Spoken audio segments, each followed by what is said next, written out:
اجاك مدير متجر او صاحب شركة عنده موقع عم يبيع عليه، وقال لك يا انس، انا لما عم يخلص المنتج من المخزون ما عم يقدر الزبون يطلبه. ليش؟ لانه ما انه متوفر. بس هذا الزبون انا متكلف عليه تسويق، او اجاني عن طريق سمعة حسنة او منشور سابق قديم لما كان المنتج متوفر، او هو عم يبحث عليه على جوجل او على تشات جي بي تي، قالوا له بتلاقيه عند هذا المتجر. بفوت بلاقي انه المنتج ما انه متوفر، بدق حاله وبيمشي. حلو. ممكن يروح لعند غيري مباشرة يحاول يدور، وغالبا ما يلاقي، لانه اذا ما متوفر عندي في معظم الحالات بيكون ما متوفر عند غيري لسبب او لاخر. طب انا هذا الزبون كيف ما بدي اخسره وحاول اعمل ريكفري يرجع لعندي ويشتري المنتج بس يتوفر؟ فببساطة بيقول لك أنا بدي هيك الزبون بيحكيك، ما بيحكيك بلغة تقنية. مو شغلته، ما بيعرف. بيقول لك بدي هذا الزبون بس نتوفر المنتج يوصلوا خبر، مبلغه، ايميل، واتساب، اس ام اس، ايا كان.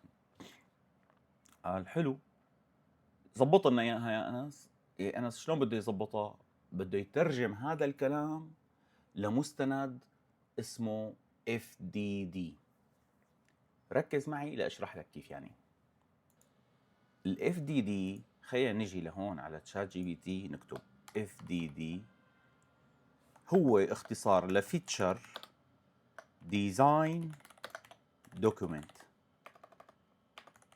حلو. هي وضحناها، يعني هو مستند لتصميم الميزة. ليش؟ تعال رح رجعك على الشاشة واشرح لك. أنا كيف بدي أخلي هذا الزبون يوصله تنبيه؟ أول شيء بدي أعطيه المجال هون.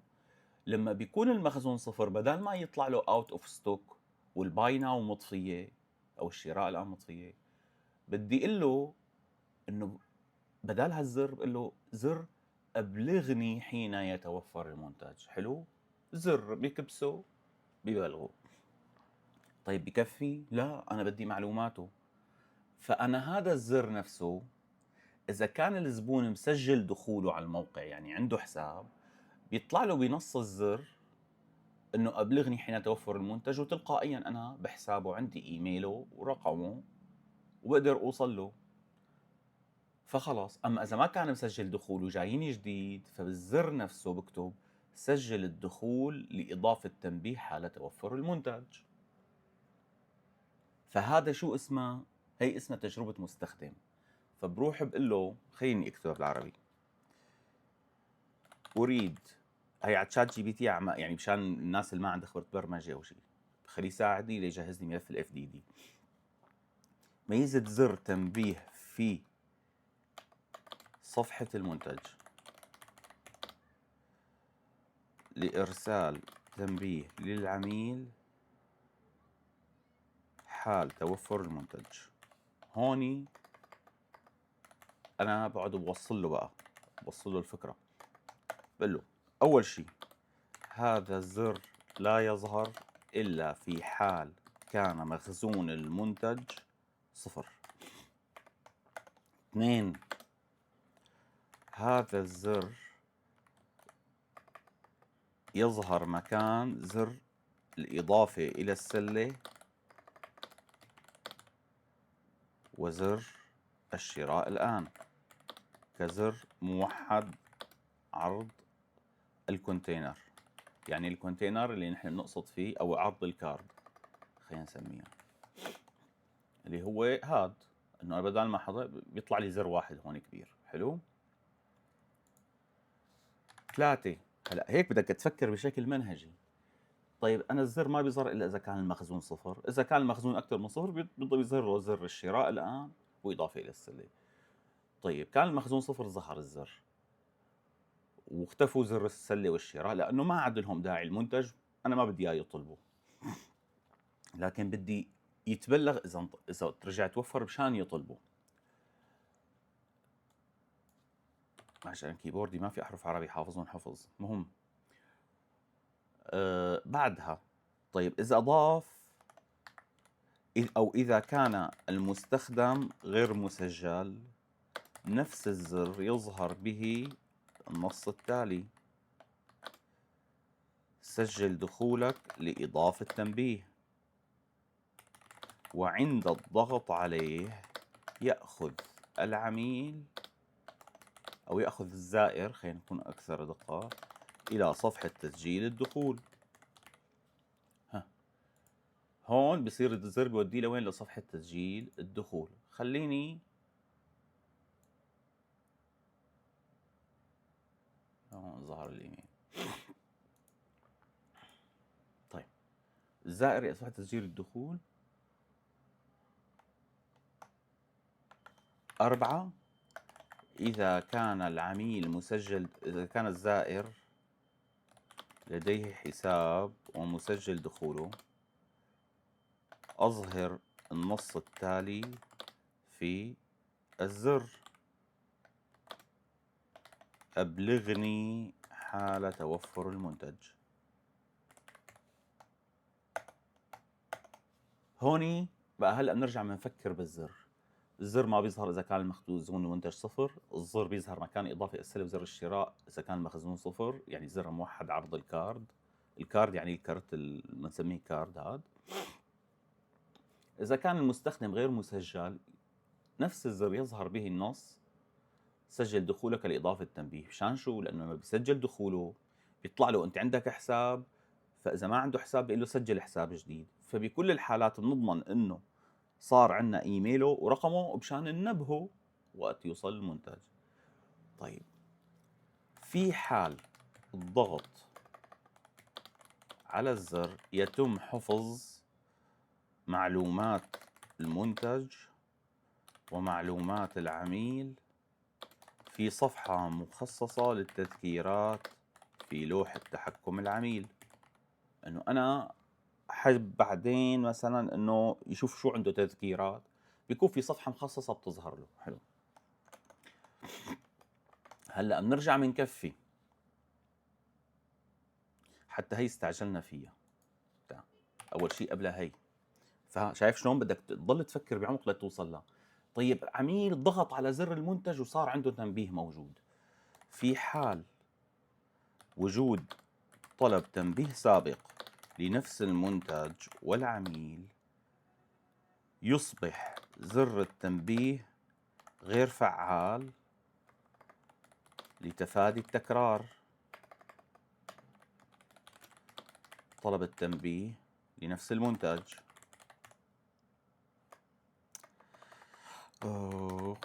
لنفس المنتج. حلو.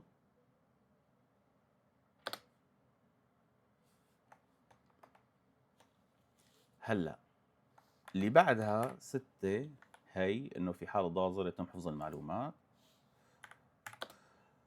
في كل سطر في جدول التذكيرات المحفوظة في صفحة التذكيرات في حساب العميل تحتوي خيار إلغاء التذكير، وعند الضغط عليها يتم حذف التذكير نهائياً، وتعود حالة المنتج لسابق عهدها حتى يتمكن من إضافة تنبيه جديد. هلأ يا شباب، هي رحلة المشروع بشكل مبسط. ليش كتبت أنا هيك وليش كتبت لكم هيك وليش على تشات جي بي تي؟ لأنه هلأ راح أقول له all معلش سامحوني بدي أحكي بالإنجليزي لأنه all above statement or the above statement, sorry, is about a new feature I would like to add to my e-commerce. You are a UX senior and you have to prepare extended and comprehensive FDD feature design document. For sure، انتبه شو بقول له هون. For sure my statement is basic. You are the professional one who will ask me few questions to help you prepare complete and correct FDD. بقول له انتر. هلا شو بيعمل هو؟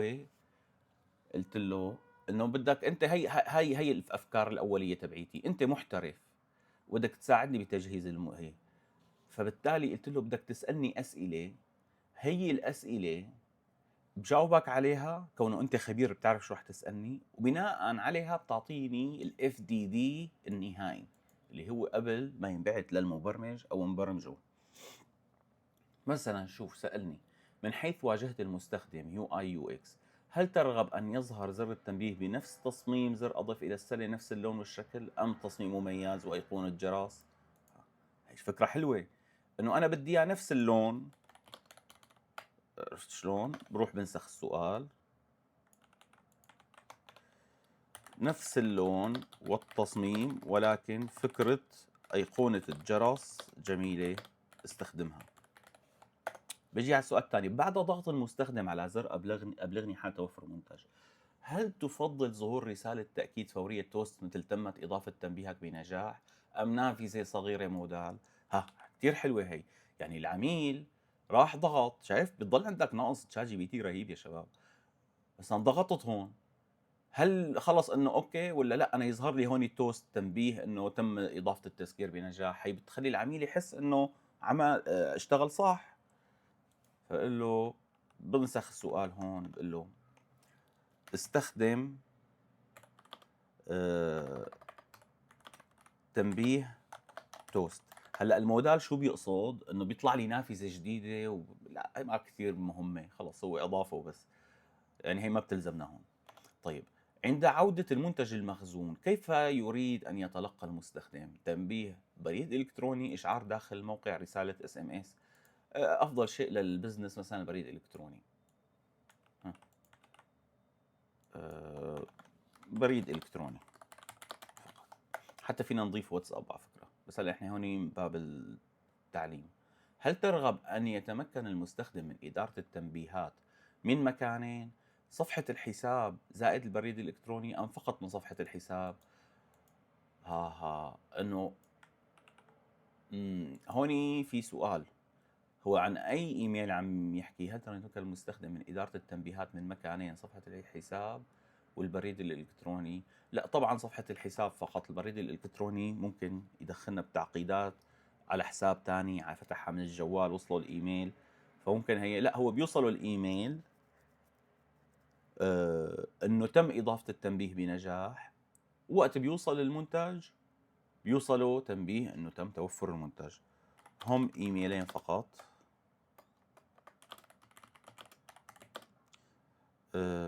بهم زر يؤدي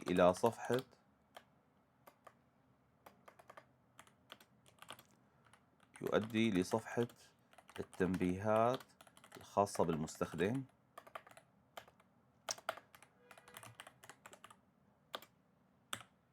وهو إيميل عند إضافة التنبيه وإيميل عند توفر المنتج. تمام. من حيث المنطق البرمجي، ما هو النظام الذي تستخدمه لتسجيل الدخول؟ هون بقى دخل بأسئلة برمجية، مثلا راح اقول له Next.js 15 زائد نود اكسبريس، مثلا حسب انت شو بتستخدم، مونجو دي بي. هل المخزون يدار محليا في قاعدة بيانات المتجر ام من خلال اي بي اي خارجي؟ يعني او اي ار بي، يعني انت المخزون بنفس الموقع موجود، ولا انت رابط الموقع بسيستم هو بيعطي المخزون؟ يعني هي قصص ما حادخلكم فيها هلا. هل يريد ان يرسل التنبيه تلقائيا بمجرد تحديث المخزون، ام مثلا بعد فترة تحقق ساعة؟ يعني مثلا المنتج هلا انضاف على بالمخزون، يمكن لسه انت ما جاهز للشحن، فبدك مثلا بعد ما ينضاف ساعة، ب 12 ساعة، 24 ساعة يرسل تنبيه. عرفت كيف؟ فبتكتب له بتكتب له بتكتب له، واخر شيء بتقول له انتر، وبيعطيك بقى المستند النهائي اللي أنت بدك تبعته للمبرمج لحتى يشتغل. هلأ هي فكرة كيف أنا باحوّل أي شغلة بده إياها العميل، هو نفسه ما عرفان التفاصيل، ممكن يختصرها هيك إنه والله بدي زر إذا المنتوج توفّر المخزون، مانو متوفّر يطلع له زر تنبيه، وإذا توفّر يوصل له تنبيه، بس هيك بيعطيك عميل. أنت بدك تشتغل على كل هالتفاصيل هي، وإلا بيطلع عندك منتج فاشل. مثلًا شايف الزر على كارت المنتج، صفحة المنتج، التصميم، لون، ستايل، زر إضافة السلة زائد أيقونة الجرس على اليسار. الظهور يظهر فقط إذا كان الستوك صفر. النصوص إذا كان غير مسجل سجل دخولك لإضافة تنبيه. مسجل لا يوجد تنبيه سابق أبلغني حال توفر منتج. مسجل يوجد تنبيه سابق تم طلب التنبيه. زر غير فعال مع تول تيب لديك تنبيه قائم. تول تيب يعني إنه إذا مر الفارة عليه أو هيك ضغط عليه ضغطة أولى بيطلع له هذه رسالة هيك جانبية. التغذية الراجعة الفيدباك مثلًا إنه بعد الإنشاء إنه بيطلع له توست بنسميها توست أعلى يمين يسار حسب اللغة، تمت إضافة تنبيهك بنجاح، هيك بيطمن العميل. يعني شايف هي كلها شيء له علاقة بنفسية العميل لحتى يشعر بالاحترافية، يشعر بالدقة، الصحة، صفحة تنبيهات المنتج، تحويل المنتج، الvariant. يعني بجوز الناس ما مختصين لاقوها صعبة، بس مقصدي إنه هيك بتمشي الأمور باحترافية، هيك بيتم العمل عليها. لمّا بييجي أي عميل بيقول لك أنا بدي ضيف ميزة بمتجري أو موقعي، بدك تحسب كل هالحسابات. قبل كانت هي كلها تنعمل يدوي كاملة، هلأ لأ، إذا أنت عندك الخبرة بتعطيه المعلومات الأولية وبيختصر عليك وقت التفكير. وانتبه ممكن ترفق معه الcode base وعلى أساسه يقول لك وين في بنية تحتية مانا جاهزة لتجهزها وبعدين تشتغل. ما بعرف هي أول تجربة لإلي إني عم باشرح ميزة أو بشكل احترافي جدًا، يعني شيء متقدم. ما بعرف كيف حيكون التفاعل معه، مفهوم غير مفهوم، يا ريت تكتبوا لي بالتعليقات. المشكلة إنه الفيديو ضمن جزء من ميزة فعلًا أنا هلأ عم أضيفها، فقلت خلّيني صور وجرب. تحياتي لإلكم.